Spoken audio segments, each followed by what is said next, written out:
Over the past year at NYU, Eliza Doolittle has become one of my favorite characters, partly because of the new methods I've learned to delve into given materials, such as the script and score, and partly because we share a personal experience of transformation through language. After thoroughly examining My Fair Lady, I've been left with two main gaps of understanding. My presentation will focus on the ways I've attempted to resolve them. The first is Eliza's seemingly instant breakthrough in pronunciation. The second concerns her journey to embracing a new sense of identity and self-worth. The entirety of Eliza's training dramatized in the musical takes place in Act 1, Scene 5. Popular productions depict an almost magical breakthrough in Eliza's speech. In one moment, she goes from an unrefined Cockney speaker to an elegant, graceful, upper-class-sounding lady.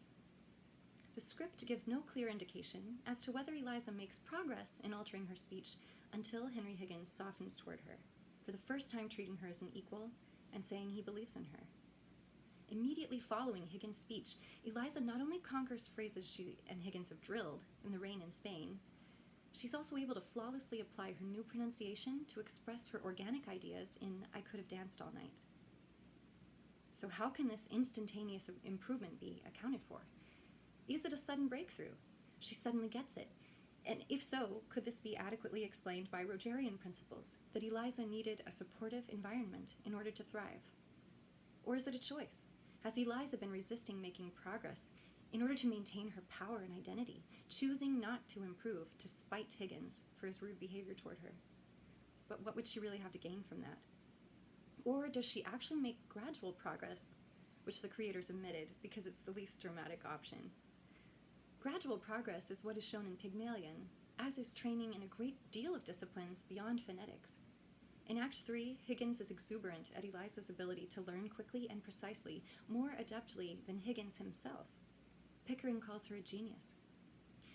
Since My Fair Lady's script does not clearly specify, I think it comes down to interpretation. But for me, having Eliza demonstrate gradual and exceptional progress from the beginning more strongly suggests someone who could ultimately fulfill her character arc and development to adapt psychologically.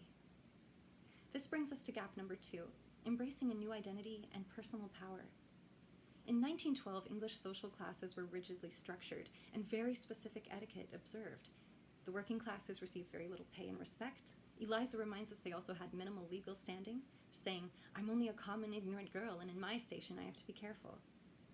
So how does Eliza go from a rough around the edges, overlooked, underprivileged, and generally undervalued member of society to one who not only can pass as someone of high standing temporarily, but who truly learns to see her full inherent value as a human?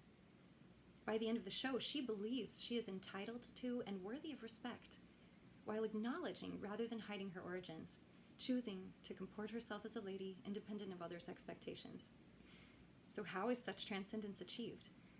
It requires more than simply altering pronunciation and mastering etiquette, or receiving kind and respectful treatment from a few people like Pickering and Mrs. Higgins. You have to find and accept new beliefs about yourself and the world. I believe one of the key barriers to this is language itself. I became personally aware of this through living in other cultures and immersing myself in their languages. I noticed that I felt a greater sense of mental freedom when I had long periods where I didn't speak English. Eventually, I began to examine the kind of English I was raised with. I saw that it hindered me in some ways, caused cognitive dissonance. Some ideologies that were attached to my form of English forbade me from believing certain things about myself and the world, my options and life choices, how I could manage power. Since becoming aware of this, I have developed a greater sense of agency and freedom, even when speaking English. Could Eliza have experienced something similar? My search for understanding eventually led me to linguistic anthropology and sociolinguistics. The theory of linguistic relativism holds that the language you speak influences how you see the world. According to Laura Ahern, language is not a neutral medium for communication, but rather a set of socially embedded practices. Many people don't realize the extent to which culturally held beliefs, opinions, and prejudices are bound to language. Language ideologies are attitudes, beliefs, and theories we have about language. They're unspoken assumptions about how language should work that influence how we think about both language and speakers. They project ideologies about people based solely on what and how they speak, and connect to identity, power, morality, inequality, and stereotypes. Some language ideologies in My Fair Lady include that there are right and wrong ways to speak.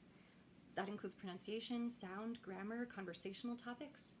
People of all classes make judgments about others based on their speech. People who speak like Higgins are respectable, intelligent, have authority, and social standing. Their form of English is right. People who speak like Eliza are substandard. Their form of English is wrong, and they're blocked from advancement. Eliza can't work in a flower shop unless I can speak more genteel. Higgins tells her, a woman who utters such depressing and disgusting sounds has no right to be anywhere, no right to live. People of higher social status also have the right to dismiss and disdain them and to disrespect their property, as in the opening, when Freddie destroys Eliza's flowers and neither he nor his mother pays for them. Proper speech is the key to social power and position. Eliza's English will keep her in the gutter to the end of her days. Higgins strongly advances the role of language in gatekeeping. He believes that Eliza's language usage is the most significant factor blocking her social mobility.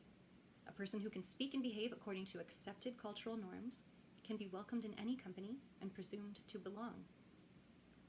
Ultimately, Eliza exceeds Higgins' goals for her. She doesn't just learn to speak prettily and appear ladylike. And she isn't just welcomed and presumed to belong. She grows into someone who recognizes her worth and earns their respect, developing a new identity and sense of empowerment. Maybe her transformation was less about modifying her existing English and more like learning a new language with its own culture.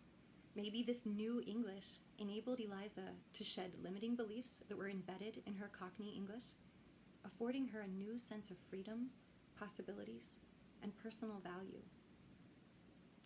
Thank you for watching, and I will see you next time.